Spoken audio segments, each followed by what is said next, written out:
Hi everyone, we're just going to take a minute and let everyone log on. Welcome to this evening's Commodore Classroom.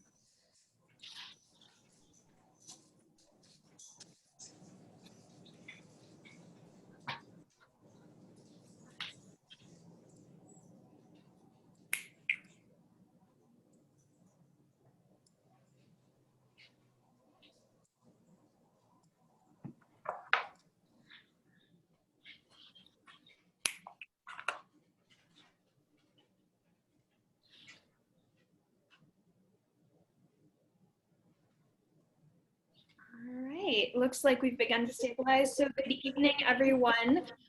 Welcome to tonight's Commodore Classroom, celebrating the passage of the 19th Amendment.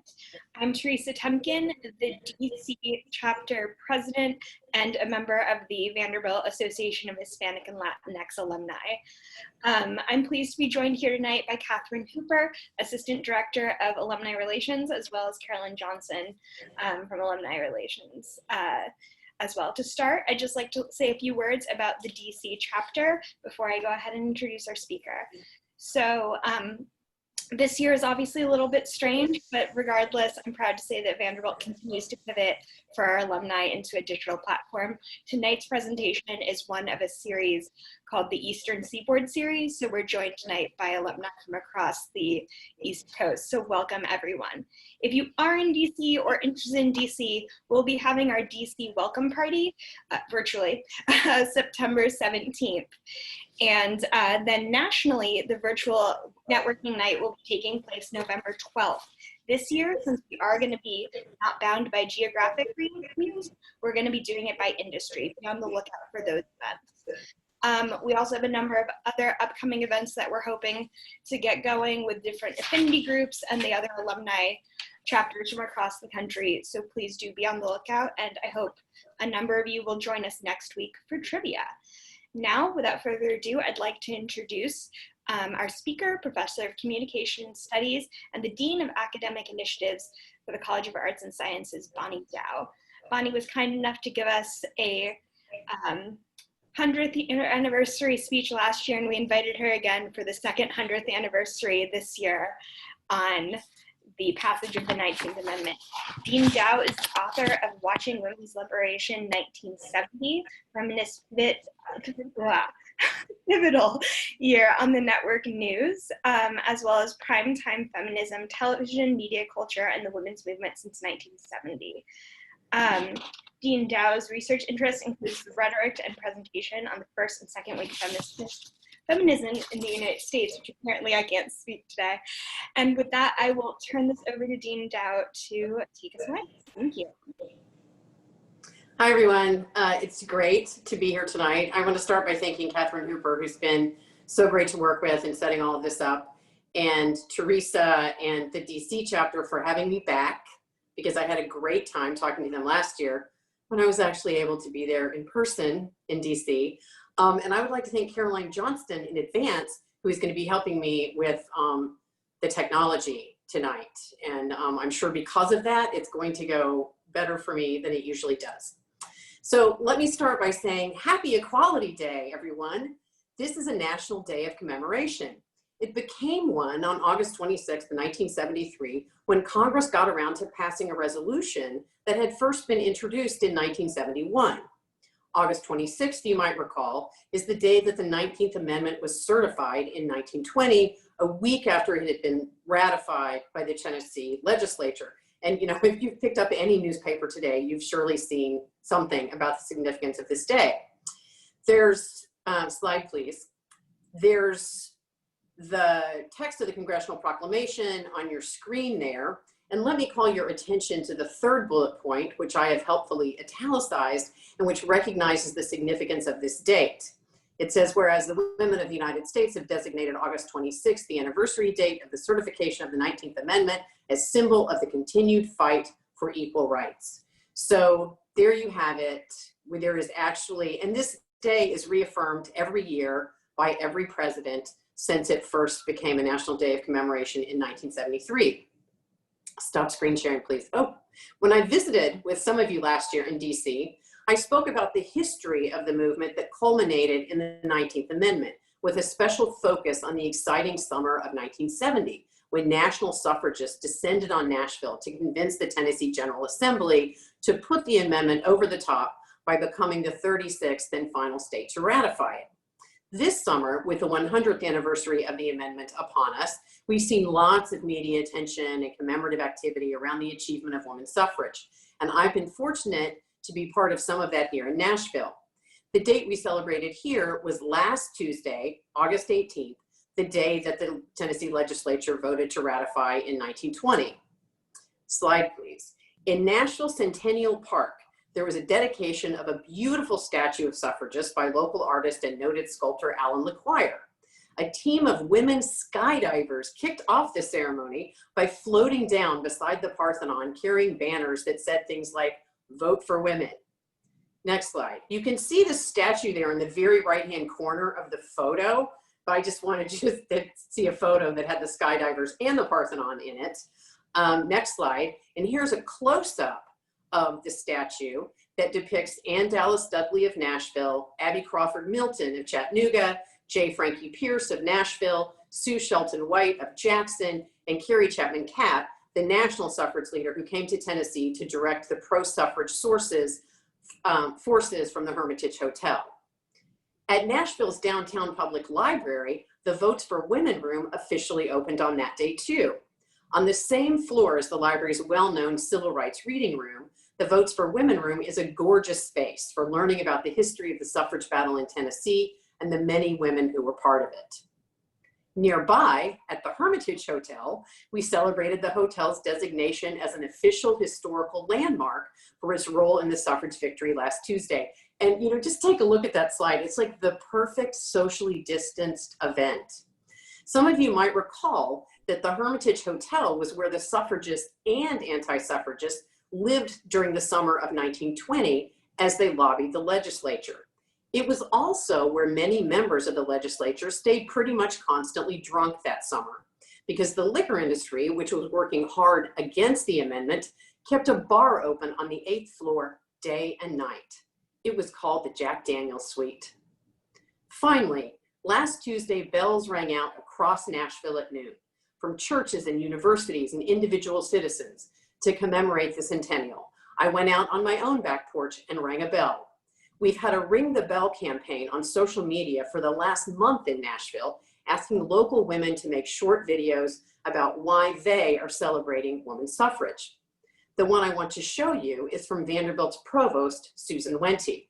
It has some nice history about women at Vanderbilt in it. Go ahead and start the video, Caroline. Hi, I'm Susan Wente, Provost and Vice Chancellor for Academic Affairs at Vanderbilt University. I'm here in Kirkland Hall, where the bells in the clock tower rang today at noon to recognize the 100th anniversary of Tennessee's ratification of the 19th Amendment, legalizing women's suffrage in the United States. I, too, am ringing a bell today. I ring the bell in support of opening the doors of higher education to women in new ways and celebrating women who've been trailblazers for many others. Here at Vanderbilt, we're proud to have many women who have done just that. Kate Lupton, Vanderbilt's first female graduate, was prevented because of her gender from participating in graduation when she earned her degree in 1879. But nevertheless, she went on to become a professor of chemistry and physics in Virginia. Nearly a century later, in 1967, Dorothy Wingfield Phillips became the first African-American woman to receive an undergraduate degree from Vanderbilt. She later earned a PhD and is a successful chemist working for some of the top companies in her field. 2 faculty fellowships at Vanderbilt are named in her honor, supporting other women who are STEM leaders. Both Kate Lupton and Dorothy Wingfield Phillips opened many doors for women who have come after them. As a fellow scientist, an educator, a mentor, and as Vanderbilt's provost, I ring the bell for women who chart new paths for those following in their footsteps. And I actually want to say that Kate Lupton, who Susan mentioned there, was the first female graduate of Vanderbilt in 1879. and they wouldn't let her participate in commencement because she was a woman, she was also at the top of the class. So just sit with that for a minute. But the upshot here is that even in the midst of a pandemic, we did a lot to celebrate the achievement of women's suffrage here in Nashville last week. And it's well worth celebrating because that victory was the culmination of a 72-year struggle that involved multiple generations of women of different classes, races, and regions.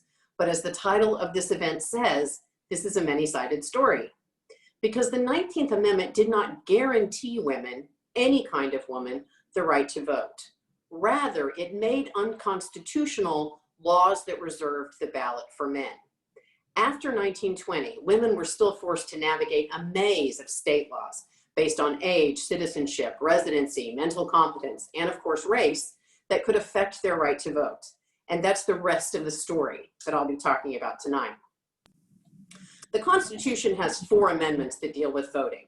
The 15th that says you can't deny the vote based on race, the 19th, which says you can't deny it based on sex, the 24th, which makes poll taxes illegal, and the 26th, which says that you can't stop anyone who is over 18 from voting based on age.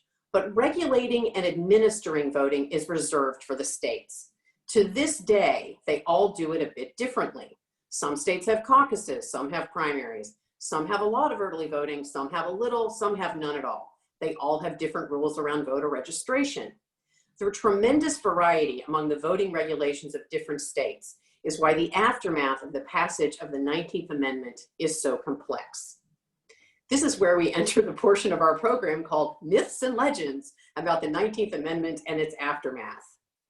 Myth number 1, the 19th Amendment did not enfranchise Black women. This is one of the things that many have hastened to say amidst all of the celebratory discourse around the suffrage centennial this year. That is, that it only made white women into voters. That's simply not true. After 1920, Black women voted in, for example, California, Illinois, and New York, which they had already been doing because each of those states had passed a women's suffrage referendum well before the 19th Amendment was ratified. What is generally true, however, is that Black women found it very difficult to vote in the South, although in some cases, any kind of woman found it difficult to vote. Georgia and Mississippi, for example, didn't allow any women to vote in the 1920 elections because they had state laws on the books that said you had to register 6 full months before an election. The interval between August 26th and the November elections was barely 2 months. On its face, the 19th Amendment enfranchised all women in the US, but Black women were a special target of voter suppression at the state level. For instance, in Richmond, Virginia, Black and white women seeking to register to vote for the 1920 presidential election overwhelmed registration offices. The city responded by appointing 3 additional registrars for white women, but refused to do the same for Black women, because of course these were segregated activities. The result was a long line of Black women outside the registration offices, and not all were able to register, which was exactly the point. But Black women didn't take this line down, so to speak. The part of the suffrage story that's not often told is the voting rights activism of Black women after the 19th Amendment was passed, but before the mid-century civil rights movement. In St. Louis, for instance, Black suffragist Fannie Williams set up a suffrage school in the city's Black YWCA in 1920, where Black women taught each other how to pay poll taxes and pass literacy tests. In Florida in 1920, renowned Black educator Mary McLeod Bethune traveled the state encouraging Black women to register. Despite an intimidation campaign launched by the Ku Klux Klan, many Black women showed up to vote in Florida that year. Voting records indicate that even here in Nashville, 2,500 Black women voted in the 1920 election. That is no doubt a fraction of the Black female voting age population at the time, but it's worth noting nonetheless. So it's not true to say that no Black women were able to vote in 1920. But another claim that's often made is true, that white women suffragists did not hasten to help Black women solve the problems that they faced with voter registration. The leading national suffrage organization, the National American Woman Suffrage Association, voted to dissolve their organization when suffrage was achieved and to create a new one, the League of Women Voters, to focus primarily on voter education. In the years following the passage of the Women's Suffrage Amendment, the League of Women Voters engaged in a range of voter education activities, including citizenship schools, regular radio broadcasts, and practical demonstrations of election machinery at places like county fairs.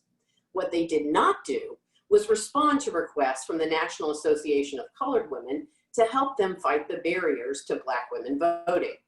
Even Alice Paul's National Woman's Party, the radical organization that had picketed the White House during the suffrage battle and had seen its members go to prison for it, refused to weigh in.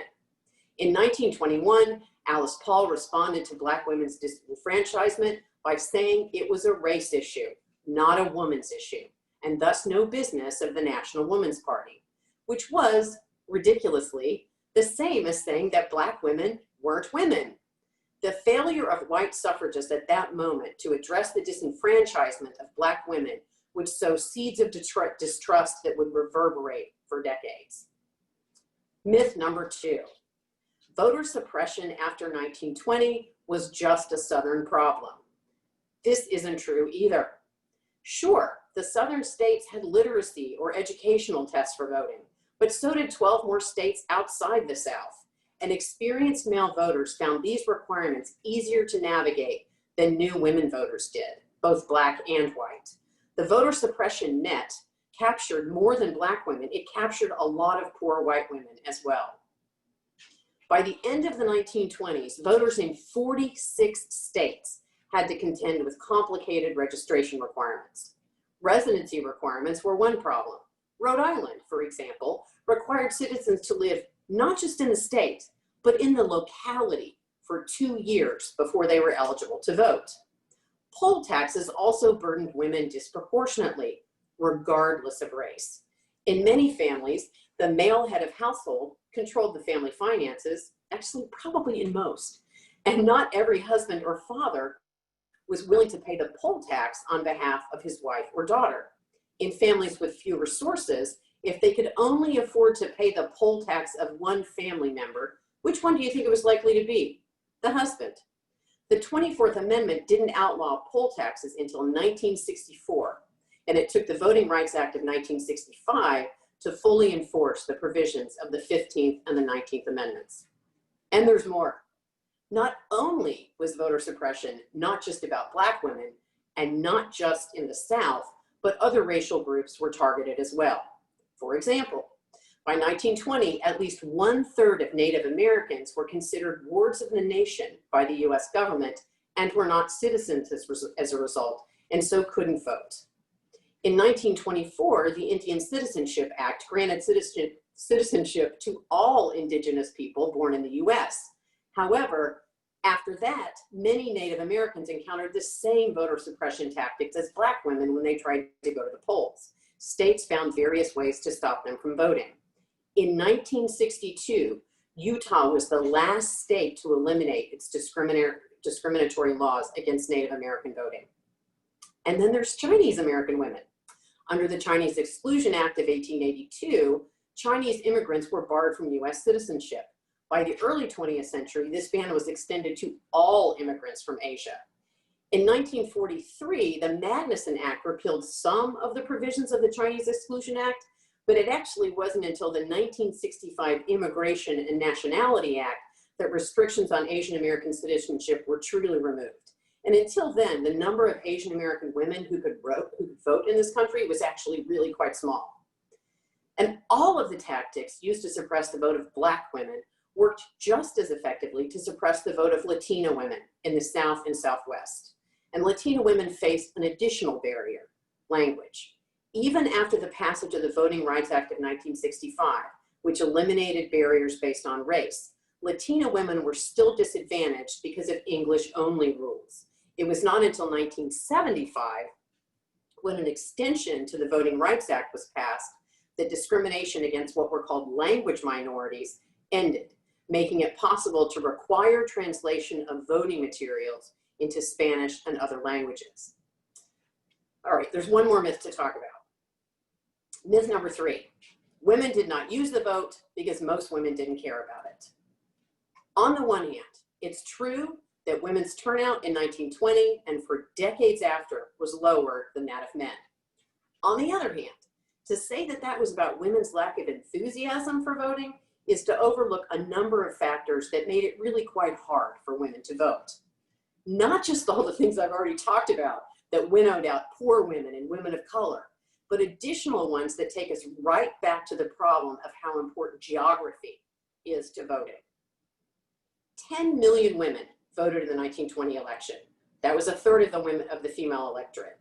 Put another way, 36% of eligible women turned out to vote compared with 68% of eligible men.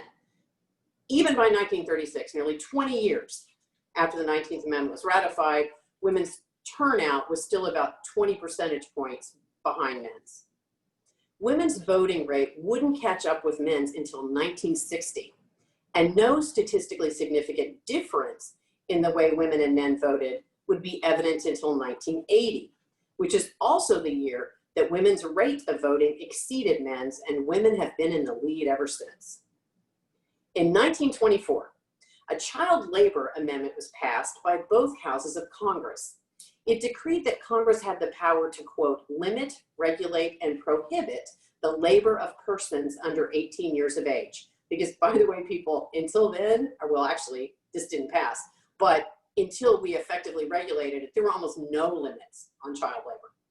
This was a real test. This amendment was a real test of the supposed women's vote. Suffragists had argued for decades when they were fighting, for the right to vote, that if women could vote, they would do away with child labor and they would do various other things, to improve the world. During an 8-year ratification period that stretched from 1924 to 1932, only 6 states ratified the child labor amendment. This was taken as conclusive proof by male politicians that the women's vote was meaningless. The low rate of political participation by women seemed to validate the anti-suffrage claim that most women did not see the point of voting, that they were concerned primarily with home and family and were happy to leave political matters to their husbands. In addition to its sexist dismissal of women's political acumen, this was a racist and classist interpretation as well. Women who were much more likely to work outside the home and who had a personal vested interest in multiple political and policy issues like labor policy and poverty policy, that is, women of color and poor women, were also the ones who faced the most voter suppression. So the women that were perhaps the most motivated voters also found it most difficult to cast their votes. Recent research by political scientists makes the very persuasive argument that structural issues are a much more likely explanation for the low rate of women's voting than the idea that women just didn't care to vote. That is, fewer women voted because of how different states regulated it, because of how political parties worked, and because of how political institutions like unions worked, and because voting is learned behavior that none of us are born knowing how to do. National statistics don't tell the complete story because women's turnout actually varied dramatically from state to state in the first presidential elections after suffrage. States still set conditions to access the ballot, just like they do today, and the low turnout was about literacy tests and grandfather clauses, long residency requirements, and poll taxes, and importantly, inexperience with voting. Men had long had organizations dedicated to educating them about how to vote and who to vote for. Labor unions are one example, and almost all barred women from membership. Political parties are another, and women had little to no power within them, not to mention other identity-based organizations like the Irish American political machines in New York and Boston. What women had was the newly created League of Women Voters, which had virtually no experience with voter mobilization. While men were mobilized by parties and by organizations representing their interests, women were mobilized by neither. Again, voting is learned behavior. Please take your kids with you the next time you go to the polls or the next time you're able to go to the polls. Let them see what voting looks like. Whether women turned out to vote or not had as much to do with where they happened to live as it had to do with gender. And it didn't split along clear north-south lines. States with more voting restrictions, like Virginia, Massachusetts, and Connecticut, had considerably lower turnout overall, but especially among women. In swing states, where elections were hotly contested, like Missouri and Kentucky, parties and other organizations had the incentives and the resources to engage in more extensive voter mobilization. Turnout was much higher in those states, including much higher among women. As we know, civil rights activism by both men and women led to passage of the Voting Rights Act in 1965, which dramatically lowered the gap between Black and white electoral participation. By the end of 1965, 250,000 new Black voters had been registered. By the end of 1966, only 4 out of the 13 Southern states had fewer than 50% of eligible African Americans registered to vote. Entirely closing that gap took decades. But the Voting Rights Act, importantly, was about enforcement. It put in place procedures and accountability. Unlike the 19th Amendment, the Voting Rights Act put the onus on state governments to meet certain standards for electoral participation, with mechanisms for evaluation and enforcement. Even so, the provisions of the Voting Rights Act largely focused on stopping state action that created barriers to voting, rather than requiring states to take proactive steps to facilitate voter registration or turnout. It is one of the most disappointing things about American election law that it does not require or fund measures for increasing the participation of the electorate. So this is the good news, bad news portion of the program. The good news, the women who have been most consistently disenfranchised since the passage of the 19th Amendment are now the fastest growing portion of the electorate. And you know, this is really something that I wish was included in all those stories that we've been seeing over the past few weeks about, you know, how Black women were not enfranchised by the 19th Amendment, because in fact, between 2000 and 2017, Black women of eligible voting age increased by 31%. The increase of white women during that same period was just 8%. Today, at least 15 million Black women can cast their ballots in United States elections. Despite targeted voter suppression and systematic attempts at disenfranchisement, Black women continue to register and vote at some of the highest rates in the country. Among Democrats, they are the most reliable voters, which makes Kamala Harris an inspired choice for Joe Biden. In 2018, turnout among women of color voters surged more than 15 percentage points compared to that of the previous midterm elections in 2014. That's the good news. Here's the bad news. The complexity of voting rights and the influence of the states upon them continues into the 21st century. In 2013, in the Shelby County v. Holder case, which originated in Alabama, I, for one, was terrified initially that it initiated right here in Tennessee, but no, Alabama. The Supreme Court vacated key provisions of the Voting Rights Act, including one that required certain states and localities to obtain federal pre-clearance, that is permission, before they changed their voting laws.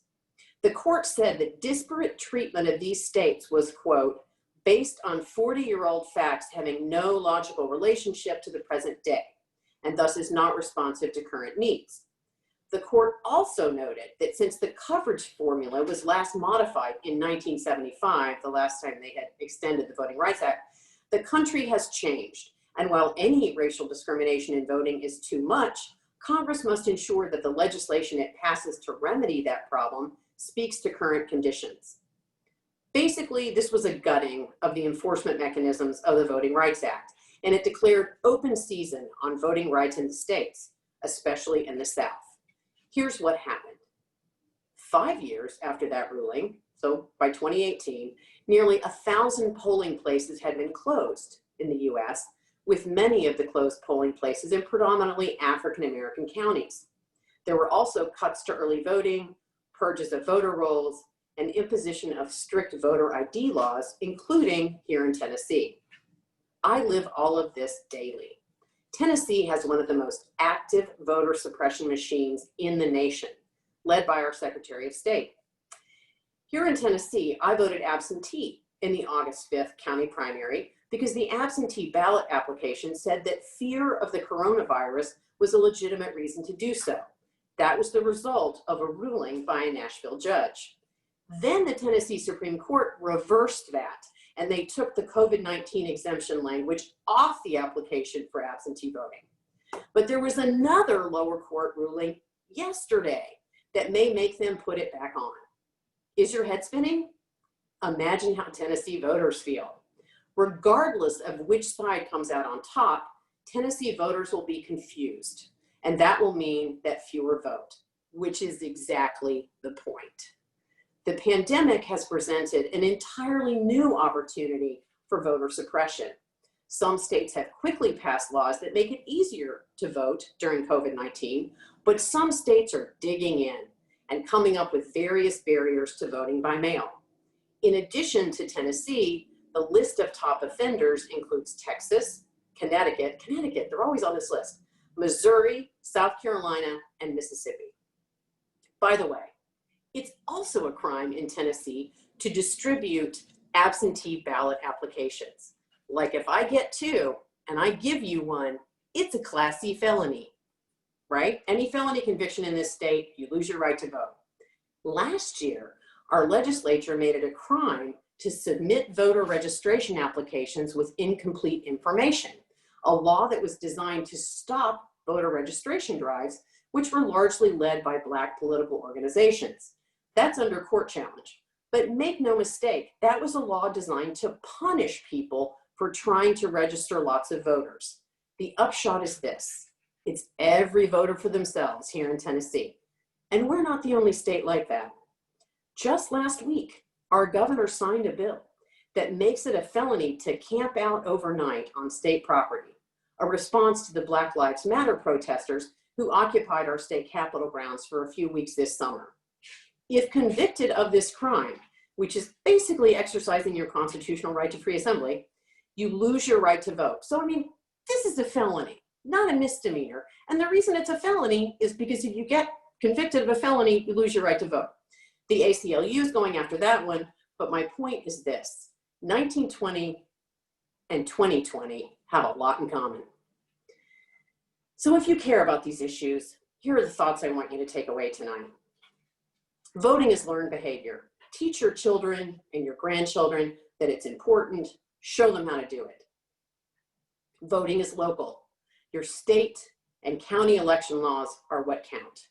Be vigilant about knowing what they allow and pay attention to what your state legislature and your Secretary of State are up to. If you plan to vote absentee in November, be very careful with your ballot. Add extra postage, please, just to be safe, and send it back early. Finally, remember that history isn't necessarily a progress narrative. Just because time marches on, things don't necessarily improve. They can get worse. If you're worried about the November election, you have good reason to be. It's not just that the electorate may not vote the way you want, it's that their votes may not get counted at all. We should all be concerned about that. The passage of the 19th Amendment is rightly celebrated because it was an extension of basic citizenship rights to half of America's citizens. It was another demonstration of what is great about this country, that we're always a work in progress. Our ability to amend the Constitution allows us to solve problems, to make things better. Women celebrated all over this country when the 19th Amendment was ratified, all kinds of women, not just white women, because they knew what I want you to know. The 19th Amendment was an important and necessary step, even if a lot more activism had to happen to truly enforce its provisions. Like I said, this is a work in progress. And even in 2020, there's plenty more progress to be had. Caroline, can we go to the next slide? Oh, can we go back to the next slide? Because I forgot about this. So this is just a list of a few recent books that talk about all these issues in case you want to read more about them. I will tell you that the top one by Martha Jones, which just came out this week, and she's been doing a lot of promotion around it, is a trade book, right? It's not an academic book, so it's super readable. The same thing is true for the one on the bottom, which is written by a very distinguished women's historian, but in fact is being published by Simon & Schuster. It's very readable as well. The middle one is in fact an academic book, but I think it's very readable. It's by a couple of political scientists, and was really useful to me because it is all about the voting patterns of women in different states after the 19th Amendment, and the way those voting patterns really indicate that the rate at which women voted was very much dependent on, structural issues in their individual situations. So that's all that I have to say. I am happy to take any questions, and thanks again for having me. Thank you so much, Dean Dow. We did get a couple of questions. So the first one is, what are your thoughts on the proposed, I know we've all heard colloquially as the John Lewis Voting Act? I think the possibility of having additional voting rights legislation passed through this, right, through this, not this House perhaps, but this Senate is like pretty small. But it would be, we have to do something, I think, in order to make sure that we have the kind of oversight that we used to have from the Voting Rights Act that was undone by Shelby v. Holder. And so there are all kinds of solutions I think that people could come up with for that. But I don't think anything really concrete can happen until, the next Congress is seated. Thank you. Then we've gotten a few more, and please feel free to pop them into Q&A. So one of them is, what are your thoughts on women's suffrage, on the ratification, and then the repeal of Prohibition? Oh, wow. I love this question so much. Okay, so women were deeply involved in what was called the temperance movement, right? From about, the 1840s. But it was really after the Civil War that this huge organization called the Women's Christian Temperance Union developed, and women became the face of the anti-liquor movement. But it was also the case that temperance very quickly became closely aligned with women's suffrage. So you had these women who were anti-liquor who were also pro-voting. And really one of the major impacts of that alignment was to turn the liquor industry against women's suffrage, right? And that was an industry with an enormous amount of muscle. So there were several state ratification campaigns, for instance, that went down because the liquor industry pumped tons of money into that state to bribe legislators or do whatever else they do to make sure that they voted against women's suffrage. And, even though there's a lot made about the fact that the organized movement against women's suffrage, I guess what you call the anti-suffrage movement, was led by women, it was funded by industries controlled by men, right? It was funded by, the liquor industry. It was funded by manufacturers who wanted to make sure that they could keep having access to child labor. So it really was the case that there were all these organized industrial and political interests that lined up against women's suffrage. And the liquor industry was one of the most important of them. Now, here's another thing. By the time the 18th Amendment was actually passed and ratified in 1918, the year before the suffrage amendment was passed by Congress, it actually had become the project of a male-led movement. The Women's Christian Temperance Union went into pretty severe decline around the turn of the century, which has to do with the fact that their very charismatic leader died at an early age, and they just couldn't really withstand the loss. And so they lost a lot of their momentum. So the claim that it was women who passed Prohibition actually really isn't completely true. I mean, they had a role in the development of anti-liquor sentiment, but it was in fact the Anti-Saloon League, which was an organization led by men, that really pushed through the 18th Amendment. But there's some interesting, connections there. So that's a great question. All right, so there are a few questions on whether or not the ratification of the Equal Rights Act is still a possibility, and you seem to think that it won't be until the theoretical turnover happens depending on what happens in November. I personally work for the government. I'm under the Hatch Act. I will leave it there. I can actually talk about the ERA. Please, that would be great. Okay, so here's a couple interesting things about the ERA. First of all, the ERA was first was written by Alice Paul, who was, of course, the leader of the National Women's Party, which was the radical organization that helped to pass, that helped to make a success of the women's suffrage movement. So Alice Paul, although, the vote was the leading crusade of the first half of her life, made the ERA into the leading crusade of the second half of her life. And she didn't die until 1977. So when she died, the ERA ratification campaign, which began in 1970 after the ERA had been passed by both houses of Congress, was actually 1 year away from its first deadline. And then that deadline would get extended until 1982, but they still couldn't come up with enough states to ratify it. There's a lot of different opinions on the ERA. Some people, for instance, believe that it's not needed, right? That there's been so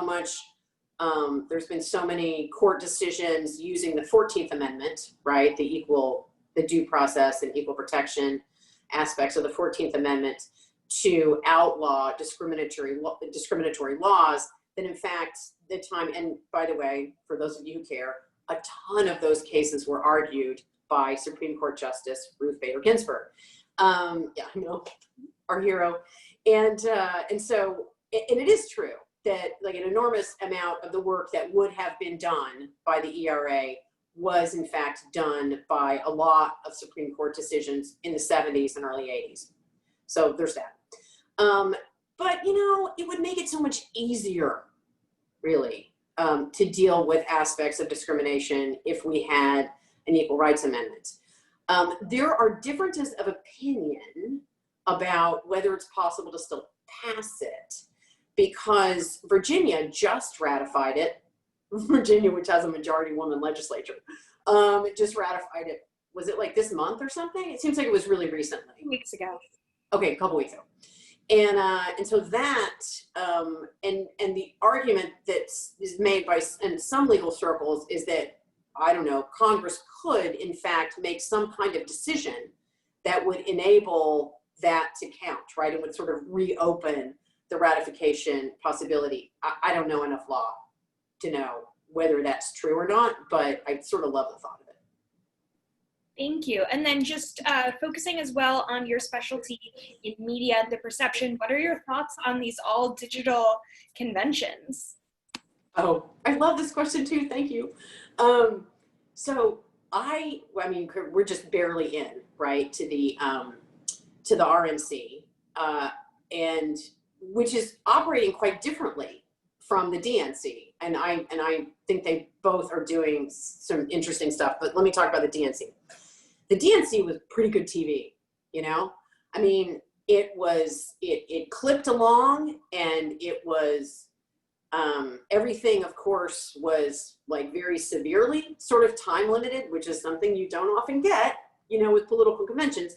And so there's some sense in which the ways that it was sort of hyper produced, because of, the need to like pre-record here and there and whatever, actually made it much more enjoyable. There were certainly parts of it that were better television than others, right? Like Michelle Obama's speech was one of the things that made it so compelling. I mean, although she is, of course, a compelling figure always, but one of the things that made it so compelling is they shot it for television, right? I mean, she was sitting down, it was close up, she filled the screen. That's what you want. When Kamala Harris was in this big empty room up on a stage, it felt cavernous, and you really felt the lack of the audience, right? And if they had shot her differently, right, if that setup had been different, I think that it would have been more effective. So part of the difficulty of the way they did that was there wasn't complete consistency across the convention in terms of how much they adapted to the norms of television, right? Because people sort of expect certain kinds of things from produced television which is what the DNC was, right? As opposed to being what we usually experience, which is this like, you know, cacophonous, huge room packed with people and signs and noise and, you know, and people up on the stage. And I mean, so actually both Obamas really had a good sense of what works for television, or whoever produced their segments, right? Because when Obama did his in Philadelphia, you know, he was in a you know, historically meaningful place, and he sort of moved around, and that was also sort of like good eye candy, so to speak. Okay, so the upshot is that it may be the case that the virtual DNC was better television than the live DNC, you know, and it got good viewership, right? But someone told me today, the DNC, so, you know, by this point in its, whatever, 4 nights, already had better viewership than the RNC has during its first couple of nights. But I think that's always true. I mean, that is that the challengers draw more interest, right? So, all right, so the RNC. So what's different about the RNC is the political theater aspect, right? There's some real political theater going on. Like Mrs. Trump, the First Lady, giving her speech from the Rose Garden, which is, you know, at the White House and has all this symbolic weight to it. She's been redoing the Rose Garden, so that was given as, you know, part of the rationale. But it also is, you know, a really symbolically weighted kind of setting. And I don't know if anybody, you know, how many of you are watching it, but the sounds of the bugs during that speech were incredible. I mean, there was this loud cricket chirping through the whole thing that I just found incredibly distracting, but also sort of added to the authenticity. So that was interesting. And then there's, you know, the political theater of Trump, you know, making people into citizens and showcasing the hostages and, you know, the speech from Jerusalem. It's just, there were so many efforts during just the first 2 nights of the RNC to really milk every possible kind of drama that they could out of those, in ways that don't really have much to do with what political conventions typically do, right? Which is say, here's what we believe in, right? Here's our platform, here's our positions. This was much more about a sort of enactment of identity and power and authority, which, you know, is actually sort of consistent with Trump, with President Trump, who doesn't do a lot of like wonkish policy talk, right? But does a lot, but is in fact, you know, a former television star and someone who has kind of a feel for how to get and keep attention. So that's what it's fascinating. It really is. And my prediction is that conventions are never going to be the same. Like even after the pandemic, you know, is over, let's say in another 4 years, and we go back to the possibility of having these huge live in-person events, I think we will have huge in-person events because people, delegates love the convention. Just by the way, I know a lot of delegates and they love it. They love to go. They love to hang out. It's like, you know, political nerd central. But I think we might get a kind of convention that is curated in a completely different way than we've been used to in the past, because these are playing pretty well. Okay, just a couple more questions, then I promise we'll end on a happy note. So one, what are your thoughts in terms of getting a push for, you know, do we continue to push for absentee voting or seek for polling places given the state of the pandemic? What are your thoughts on what is that electorate going to look like? You've mentioned, you know, women voted at a higher rate of men. Is that true across everything? Is that going to hold true this fall? Okay, I want to come at this like 2 or 3 different ways. One of them is that although voter suppression is typically a Republican weapon, right? It's typically a Republican tactic, and it's been used to suppress Democratic voters, right? And you know, people of color, particularly African Americans, overwhelmingly Democratic voters, right? So going after African Americans, you know, with voter suppression tactics is a good way to lower the turnout of Democratic voters. However, there's also a lot of really reliable Republican voters over 60, like a lot. Because you know, the older you get, the more reliable voter you become, right?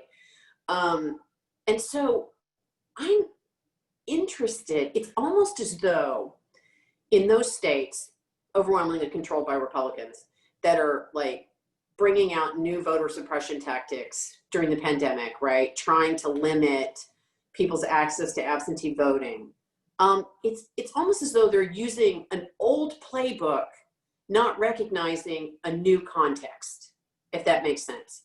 Because there's a lot of, say, traditional Republican voters, white people over 60, who, if they can't vote absentee, are not going to vote, right? Because they understand the stakes around exposing themselves to COVID-19. So I'm just not sure we know how this is going to turn out.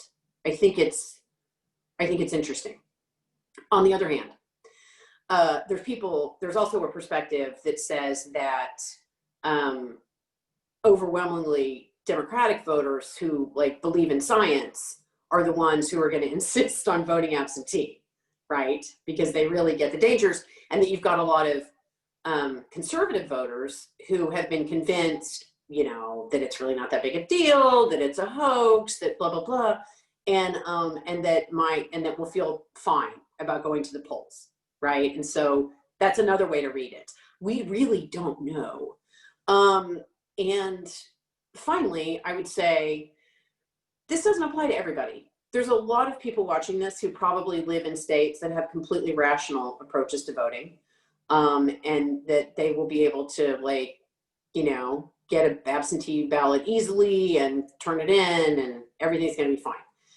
If you live in a state like mine, where the voter suppression machine is like currently running, you know, in overdrive, you do have to be careful about what you do. So those of you who are watching us from South Carolina, Mississippi, pay attention now.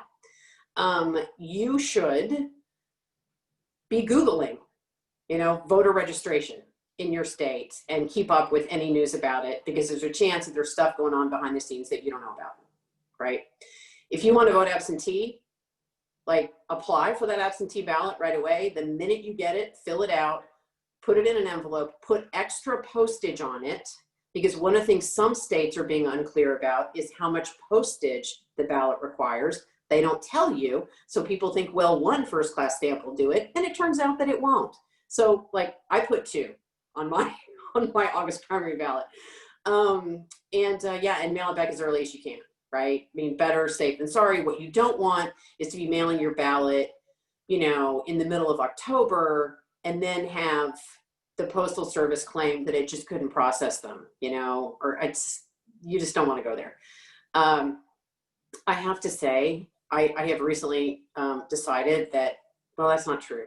I'm hoping very much to vote in person, because it's going to put me at ease, I think, more than other possibilities. I also really don't know at this point if what's happening with absentee voting here. I really don't. Right now, I'm not eligible to absentee vote because I'm not the caretaker of someone with COVID, and I don't have a pre-existing health condition that makes me susceptible, and I'm not over 65, right? So they might return. I mean, maybe, depending on how like the latest lawsuit turns out, and how long it sticks, right, before it gets overturned, because our Supreme Court's really conservative. I might have a window there where I could vote absentee, but it's so, things are so fluid here that I am just planning on voting in person. All right, so I did promise we'd end on a positive note. So I want to know, what are you, hopeful about as we go into this fall? We have more women voting than ever. We have, huge, I know you spoke about the Latin community. We have one of the largest voting blocks in that community as well.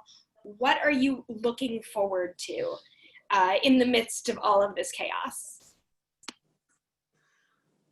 I think that one of the things that is really different this year, this presidential year, than was true in the last presidential year, is that more people understand in a really well-developed way what the stakes are.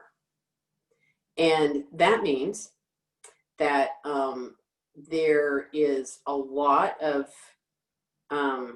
there's a lot of discourse about how to vote. There are civic organizations all over the place that are pushing the vote. There is everything about celebrating the centennial of women's suffrage is good for voting turnout.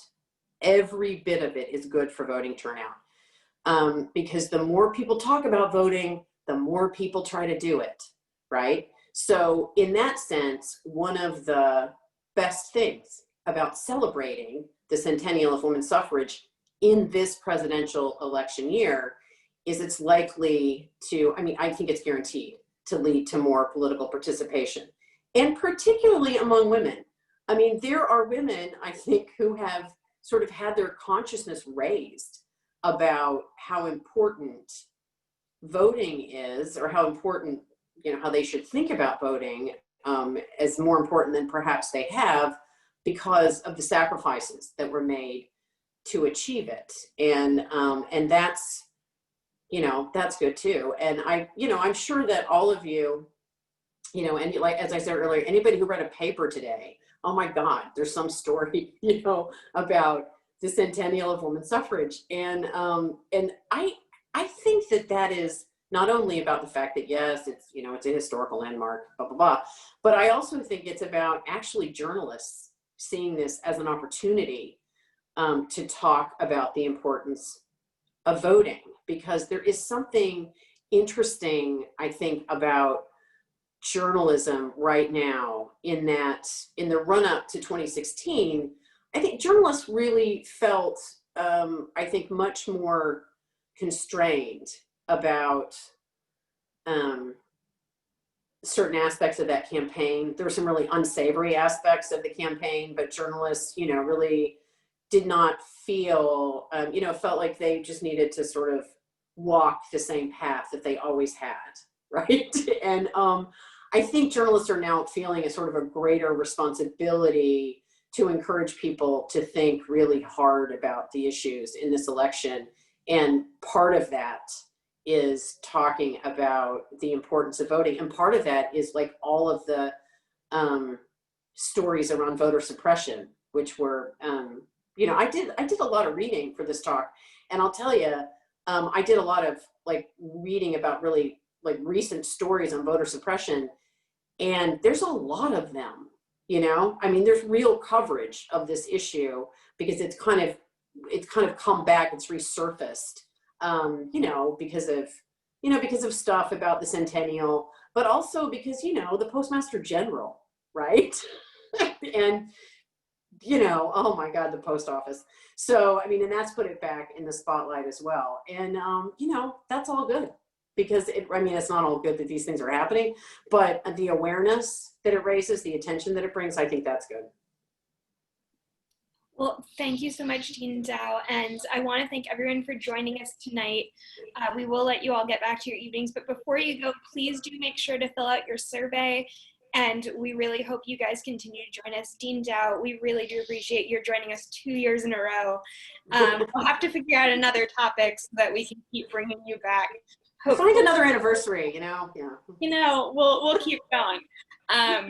And hopefully the next time we'll be in person. So thank you guys all for joining us this evening, and please be on the lookout for ways that we will be engaging you both virtually and hopefully in person relatively soon. So have a great evening, everyone. Thanks, everyone.